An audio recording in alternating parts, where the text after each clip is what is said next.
नाज़रीन आदाब, इस्तकबाल है आपका हमारी इस खास पेशकश में जिसका नाम है अपना मुल्क अपना आइन, और मैं हूं आपका मेजबान मोहम्मद नौमान।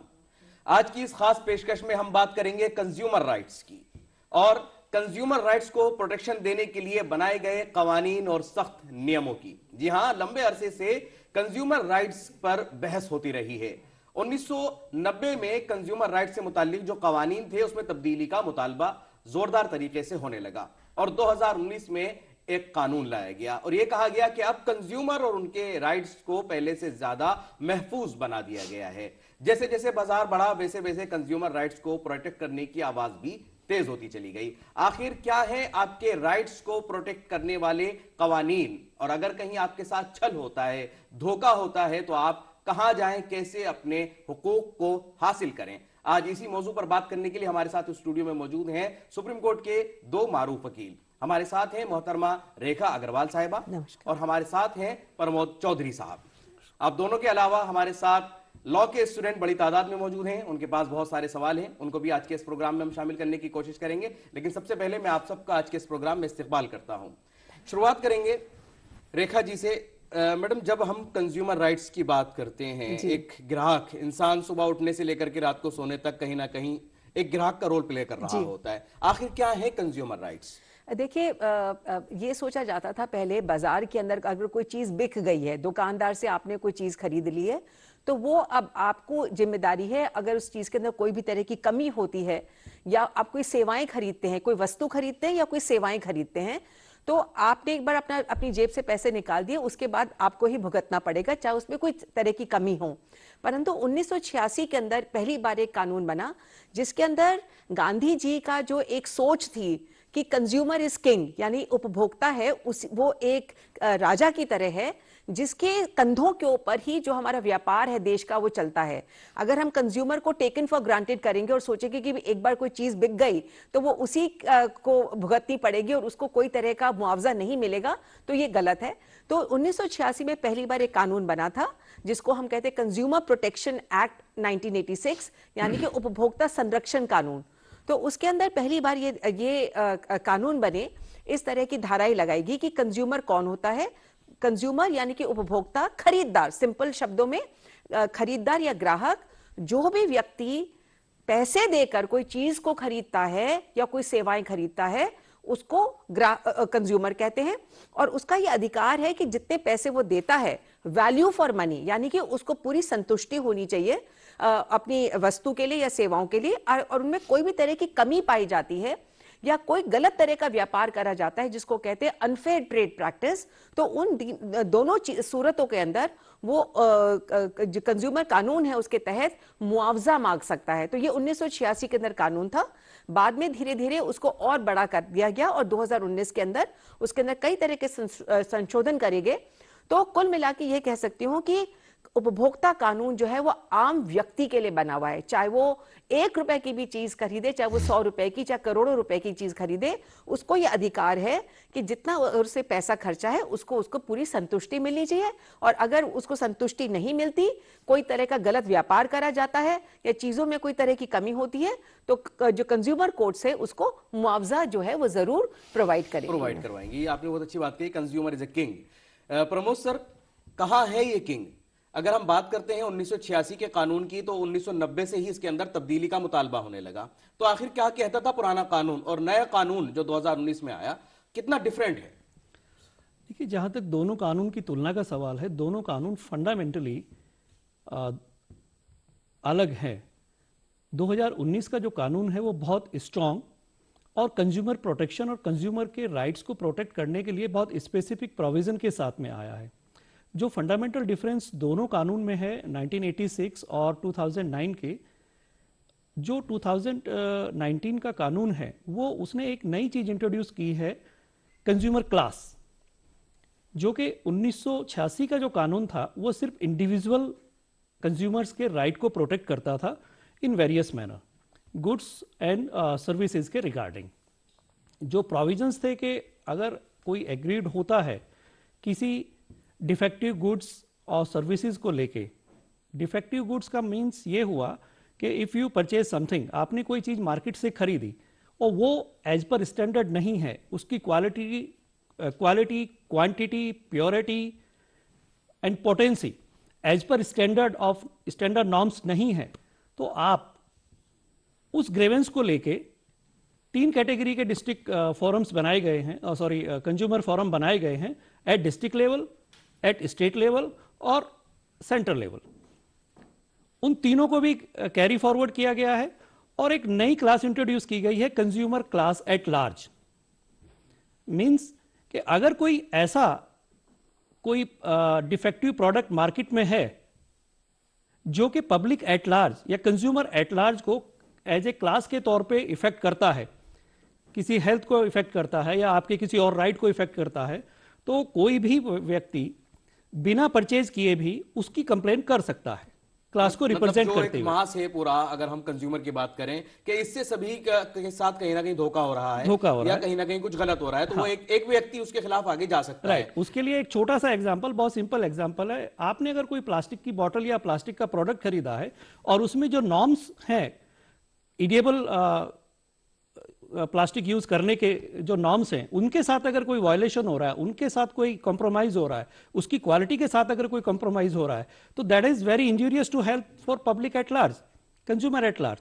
तो पुराने एक्ट में यह प्रोविजन नहीं था कि उसकी क्या शिकायत करें, उसके क्या आप ग्रीवेंस हैं, वो कैसे रिड्रेस हो सकते हैं। नए एक्ट में CCPA, central consumer protection authority नाम की एक नई संस्था का गठन हुआ है, जिसको बहुत वाइड पावर दी गई है कि वो इस तरह के जो पब्लिक इंटरेस्ट के मैटर हैं कंज्यूमर प्रोटेक्शन से रिलेटेड, उनकी जांच करने का स्पेशल प्रोविजन उनको दिया गया है और उसके अंडर में एक इन्वेस्टिगेशन विंग भी दी गई है। कोई भी मैटर अगर CCPA को जाता है तो वो उसको इन्वेस्टिगेशन विंग को रेफर किया जाता है। इन्वेस्टिगेशन विंग उसकी एक डिटेल इन्वेस्टिगेशन और इंक्वायरी कंडक्ट करती है, उस रिपोर्ट को वापस CCA को सबमिट किया जाता है। अगर वहां पाया जाता है कि yes there is a violation of any consumer right at public at large, तो उसके ऊपर बहुत इंटरेस्टिंग, बहुत ही स्ट्रिक्ट प्रोविजन रखा गया है। CCPA फाइन के अलावा इम्प्रीजमेंट का भी इंपावर्ड उसको किया गया है कि तो क्या सर उसकी कोई लिमिट्स तय की गई हैं कि कितना जुर्माना दे सकते हैं या कितनी सजा दे सकते हैं, उसके अधिकार कितने हैं? उसको 2 कैटेगरी में डिवाइड किया गया है। अगर CCPA ने कोई डायरेक्शन दिया है किसी कंपनी को कि आप इसको जो आपका डिफेक्टिव या सब स्टैंडर्ड प्रोडक्ट है उसको मार्केट से विड्रॉ कीजिए या कुछ ऐसे मेजर्स लीजिए, अपनी क्वालिटी इंप्रूव कीजिए, certain direction, it's very detail power has been conferred to CCPA, और कोई कंपनी उसको अगर इंप्लीमेंट प्रॉपरली नहीं करती है तो उसके लिए CCPA को स्पेसिफिक पावर दी गई है, 6 महीने तक की इम्प्रीजमेंट और 20 लाख तक का जुर्माना, एक कैटेगरी। दूसरी कैटेगरी ये है in the case related to false and misleading advertisement. अगर ऐसा कुछ पाया जाता है कि whatever is being representing in the advertisement, कुछ इस तरह के भ्रामक प्रचार जैसे किए जाते हैं, क्लेम किए जाते हैं अलग अलग चीजों को लेके, अगर वो सही पाए जाते हैं जांच में, तो उसमें और भी ज्यादा सख्त सजा का प्रावधान है, 5 साल तक की सजा और 25 लाख तक का जुर्माना। ये तो आपने कहा कि CCPA के अंदर जब आप कंज्यूमर क्लास की बात करते हैं, अगर इंडिविजुअल किसी के साथ छल होता है, इंडिविजुअल किसी को लगता है कि उसने कोई प्रोडक्ट खरीदा है, कोई सर्विस ली है और वहां पर उसके साथ कहीं ना कहीं कुछ धोखा हो गया है, उसके लिए क्या प्रावधान है मैडम? वो रेखा जी, वो कहाँ जाए, कैसे करें? देखिए 2019 के कानून के बाद में कोई भी व्यक्ति जिसको किसी वस्तु या सेवाओं से उसको लगता है कि वो संतुष्ट नहीं है, वो अपनी कंज्यूमर कंप्लेंट कर सकता है, यानी कि उपभोक्ता शिकायत जो कर सकता है अपनी। और उसके लिए 2019 में इतना सिंपल कर दिया गया है, खासकर एक हमारे देश के अंदर एक आम लोगों को लगता है कि भाई कोर्ट में जाना बहुत मुश्किल काम है, कोर्ट में जाके तो सिर्फ तारीखें मिलती हैं, वकीलों को बहुत पैसा देना पड़ता है वगैरह वगैरह। अगर कोई भी उपभोक्ता ये चाहते हैं कि मैं वकील को करना चाहूँ, तो वो वकील के जरिए अपनी कंप्लेंट को दर्ज कर सकते हैं। अगर वकील को नहीं करना चाहते और अगर आप खुद सक्षम है अपनी शिकायत को दर्ज करने के लिए, तो आप उसको, आजकल ज्यादातर लोग जो है अपना मोबाइल फोन और जो IT टेक्नोलॉजी का इस्तेमाल करते हैं, तो हम ईमेल के जरिए भी जो है अपनी जो कंप्लेंट जो है सिर्फ ईमेल के जरिए भी कर सकते हैं। तो इसके अंदर जो है 2019 के अंदर कानून इतना सिंपल कर दिया गया है कि 3 तरह की शिकायतें हो सकती हैं। जैसे अगर आपका यहाँ पे मैं एक बात जरूरी कहना चाहूंगी कि पहले 1986 के कानून के अंदर ये था प्रावधान कि अगर आप मुआवजा चाहते हैं, तो अगर फर्ज करें कि आपने कोई चीज 1000 रुपए की खरीदी है, आप उसको बढ़ा के आप उसकी जो क्लेम आप कर रहे हैं आप उसको बढ़ा सकते हैं। परंतु अब जो है और उसके मुताबिक आप कंज्यूमर कोर्ट के अंदर जा सकते हैं, क्योंकि वहां पर एक लिमिट जो थी वो फिक्स करी गई थी। सबसे नीचे जो होती है, जो हमारा 3 टियर सिस्टम है हमारी कंज्यूमर कोर्ट्स का, सबसे नीचे होता है डिस्ट्रिक्ट कमीशन, उसके बाद में होता है स्टेट कमीशन और उसके बाद होता है नेशनल कमीशन। तो अब जो है, जो पहले क्या होता था 1986 के कानून में कि उपभोक्ता जो है वो अपने क्लेम को बढ़ा चढ़ा के ऊंची कोर्ट के अंदर जाने की कोशिश करते थे कि देखिए मेरा इतना ज्यादा नुकसान हुआ, मेरे को एक कैलकुलेट करते थे और अपना उसके अंदर ब्याज भी जोड़ देते थे। तो क्षतिपूर्ति जिसको हम कहते हैं उसको बहुत बढ़ा चढ़ा के करते थे। अब 2019 के कानून के अंदर जितना पैसा आपने खर्च किया है उसी के मुताबिक आप कोर्ट में जा सकते हैं। तो फर्ज करिए कि आपने जो पैसे खर्चे हैं वो 50 लाख के अंदर अंदर हैं, तो आप जो है सबसे नीचे वाली जो कोर्ट है जिसको हम डिस्ट्रिक्ट कमीशन कहते हैं, वहां पर जाके आप अपनी शिकायत को दर्ज कर सकते हैं। अगर आपने 50 लाख से लेके 2 करोड़ रुपए तक पैसे खर्च किए हैं, वाकई में अपनी जेब से खर्च किए हैं, तो आपको स्टेट कमीशन जाना पड़ेगा। तो स्टेट कमीशन क्या होती है कि हर राज्य के अंदर, यानी कि राज्य उपभोक्ता कमीशन, तो हर राज्य के अंदर एक स्टेट कमीशन होती है। और जैसे मैंने भी पहले कहा डिस्ट्रिक्ट कमीशन, तो हर शहर के अंदर जगह जगह पर हर डिस्ट्रिक्ट के अंदर, जैसे अगर दिल्ली की बात करें तो दिल्ली के अंदर कम से कम 20-25 डिस्ट्रिक्ट कमीशन होंगे और दिल्ली के अंदर एक हमारा स्टेट कमीशन है जो ITO के ऊपर है। और उसके बाद में क्योंकि दिल्ली जो है सेंटर है, हमारे देश की कैपिटल है, तो उसके अंदर एक नेशनल कमीशन भी है, national consumer dispute redressal commission, जहां पर आप 2 करोड़ के ऊपर का आप अपना केस फाइल कर सकते हैं। तो इसको मैं अगर सिंपल शब्द में कहूं, आपने जितना पैसा खर्च किया है उसके मुताबिक कोई भी उपभोक्ता जो है 50 लाख का है तो डिस्ट्रिक्ट कमीशन में जाएगा, 50 लाख से 2 करोड़ उसने पैसे खर्च किए हैं तो राज्य उपभोक्ता कमीशन में जाएगा, और 2 करोड़ के ऊपर किए हैं तो आप उसको नेशनल कमीशन में लेके जाएंगे जो नई दिल्ली के अंदर है। पूरे देश के अंदर एक ही नेशनल कमीशन है, डायरेक्टली अप्रोच कर सकते हैं। ऐसा नहीं है कि आपको नीचे से जाके ऊपर जाना पड़ेगा। जितने पैसे आपने खर्च किए उसके मुताबिक आपको उसी कोर्ट के अंदर अपना जो क्षेत्राधिकार है और आर्थिक तरीके से जो आपका अधिकार बनता है उसी कोर्ट के अंदर आप जा सकते हैं।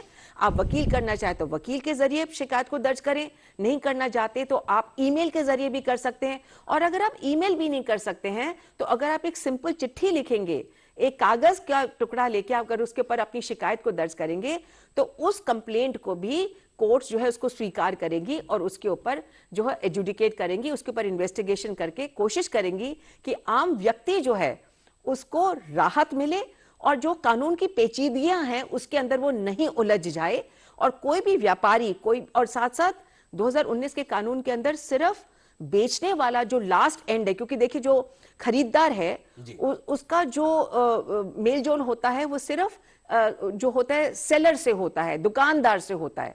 परंतु अब 2019 के कानून के तहत दुकानदार के साथ साथ जो मैन्युफैक्चरर है जिसने उसको बनाया है वो भी उतना का उतना रिस्पॉन्सिबल है, उसको भी जवाब देना पड़ेगा।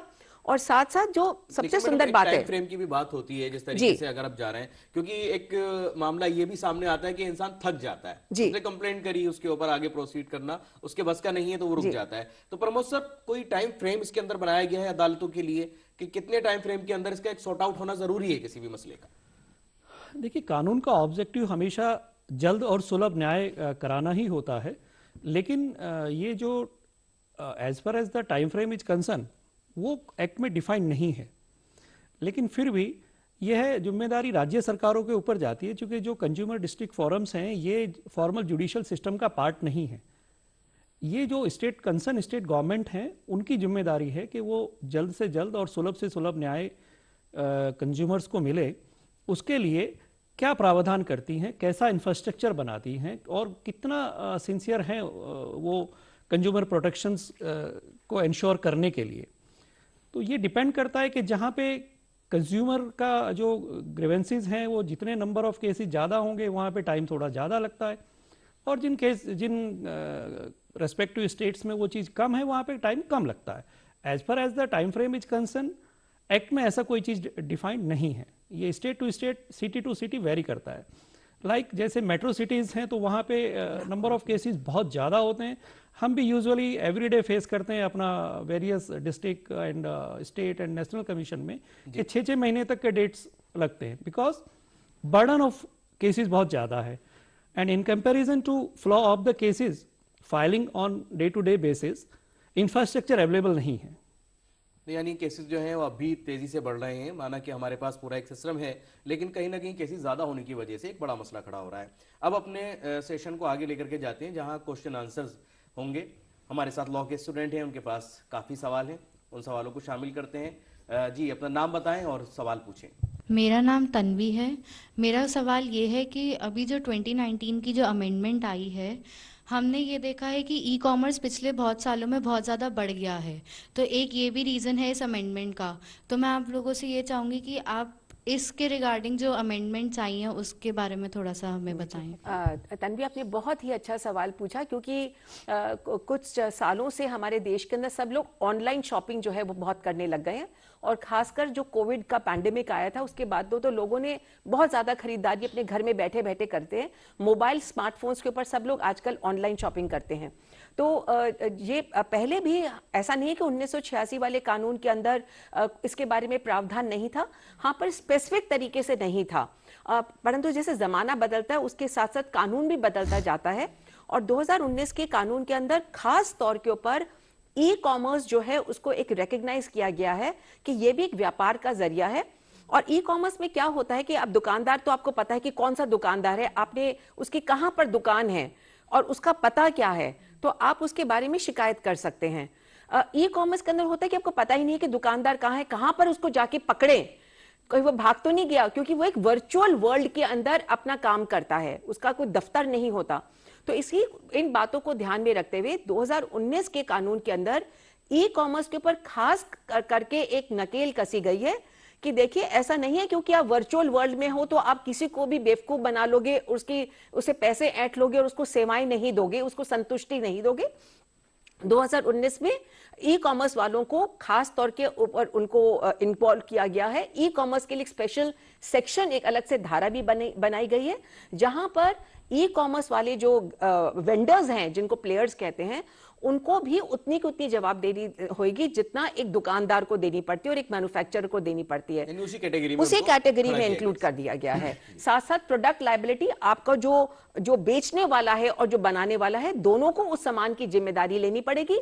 और तीसरा जो एक बहुत सुंदर संशोधन आया है 2019 में, मैं आपके सवाल के साथ में ऐड करूंगी कि जितने भी भ्रामक एडवर्टाइजमेंट्स होते हैं, क्योंकि विज्ञापन, आप एक आम ग्राहक की जो साइकोलॉजी होती है, उसका मनोविज्ञान क्या होता है कि वो कोई भी सुंदर चीज से आकर्षित होता है, उसको भले वो चीज खरीदनी है या नहीं चाहिए। तो जो व्यापार है वो उसके लिए बहुत इंपॉर्टेंट जो है वो व्यापार, वो एडवर्टाइजमेंट बन जाता है। तो जो भ्रामक विज्ञापन होते हैं, जो एक आम व्यक्ति को गुमराह करते हैं, या तो चीज को बहुत बड़ा चढ़ा के बेचते हैं, या वो चीज जो उस वस्तु में वो चीज है भी नहीं उसके बारे में वो विज्ञापन करते हैं। खासकर आप देख रहे हैं कि हमारे देश में सेलिब्रिटीज हैं, बड़े बड़े एक्टर्स हैं, बड़े बड़े स्पोर्ट्स पर्सन हैं, वो इन एडवर्टाइजमेंट्स के अंदर शामिल होते हैं। और आम ग्राहक को लगता है कि अगर मैं ये चीज खरीदूंगा या ये सेवाएं खरीदूंगा तो मुझे उतना को उतना फायदा होगा जो उस व्यक्ति को हुआ है। तो इन सारी चीजों को ध्यान में रखते हुए ई कॉमर्स जो है उसके ऊपर बहुत ज्यादा सख्ती जो है वो बढ़ती गई है। बहुत सही। अगले सवाल की तरफ बढ़ते हैं जी। अगला question. My name is Prerit. I am from IP University. Ma'am, it has been seen that in rural areas people aren't aware of their protection, consumer rights. So the recent amendment which have been laid down, what it talks about about the rural areas of the people of their consumer rights, what has been laid down in that? देखिए, सरकार ने हमारे जो ministry department of food and civil supplies and consumer laws है, उन्होंने एक मुहिम शुरू करी है जिसको कहते हैं जागो ग्राहक जागो।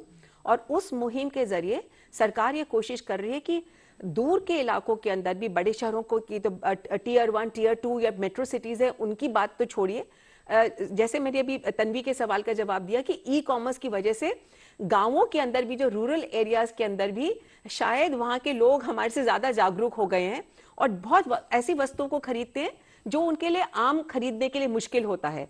तो सरकार ने ये मुहिम शुरू करी है और इसी के जरिए हर गांव के अंदर इसके बारे में प्रचार हो रहा है, हर शहर में प्रचार हो रहा है, बड़े बड़े एडवर्टाइजमेंट्स सरकार के अखबारों के अंदर आते हैं कि कुल मिला के आदमी को, कोई भी आम व्यक्ति है, उसको अपने अधिकारों के लिए खुद सावधान और सचेत रहना पड़ेगा।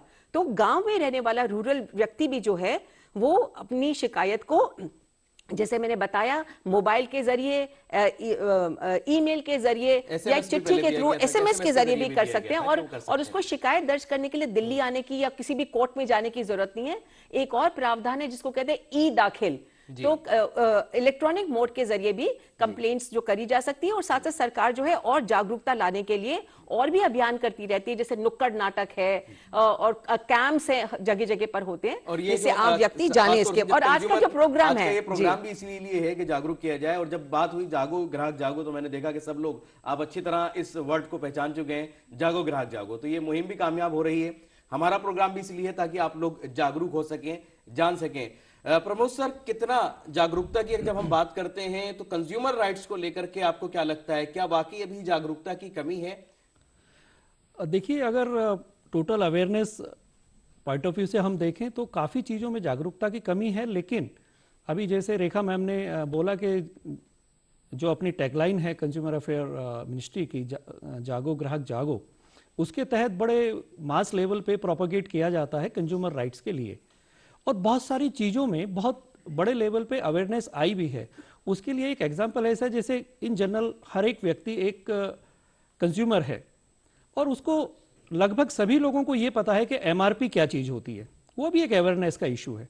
कोई भी प्रोडक्ट आपने उठाया, आप सबसे पहले ऑलमोस्ट दो चीज़ें जरूर देखते हैं कि उसका एमआरपी क्या है और उसकी डेट ऑफ एक्सपायरी क्या है जी। तो अब ये अवेयरनेस से ही पॉसिबल हुआ है। अब से शायद 20, 30, 25 साल पहले ये इतना अवेयरनेस एमआरपी को लेके नहीं होता था, और इसका एक अवेयरनेस ही सबसे बेसिकली अगर देखा जाए कि what is the best tool to protect the consumer law, that is in one word, that is only and only awareness of जागरूकता, बेदारी बहुत जरूरी है। जहां पर आपने पेंडेंसी ऑफ केसेस के बारे में बात करी थी, कोर्ट्स में बहुत सारे केसेस आजकल पेंडिंग हैं, उसी को बात को ध्यान में रखते हुए कंज्यूमर कोर्ट्स ने भी इस बात को रियलाइज किया है कि सारे केसेस जो है, सारी प्रॉब्लम्स जो है कोर्ट के जरिए सॉल्व नहीं हो सकती हैं। तो मीडिएशन, जिसको हम कहते हैं मध्यस्थता, वो भी कंज्यूमर प्रोटेक्शन एक्ट 2019 के अंदर ऐड कर दी गई है कि अगर आप बाहर भी समझौता करना चाहें तो आपका जो है वो मीडिएशन सेंटर, यानी कि ये जो